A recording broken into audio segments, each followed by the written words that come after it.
உன்னை சரியாக புரிந்து கொள்ளாதவர்களிடம் வார்த்தைகளால் விளக்கம் கொடுத்து வாதாடுவதை விட நீ மௌனமாக அவர்களை கடந்து செல்லலாம். ஆனால் கேள்விகள் உன்னை காயப்படுத்தினால் மௌனமாய் இருந்து விடாதே. ஏனென்றால் உன்னை ஊமை என்று நினைத்து விடுவார்கள்.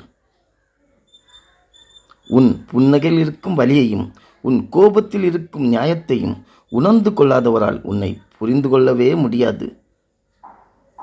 தேடி தேடி போனால் நீ அலட்சியப்படுத்தப்படுவாய். உன் மகத்துவம் தெரியாதவர்களுக்கு உன் முகத்தை கூட காட்டாதே.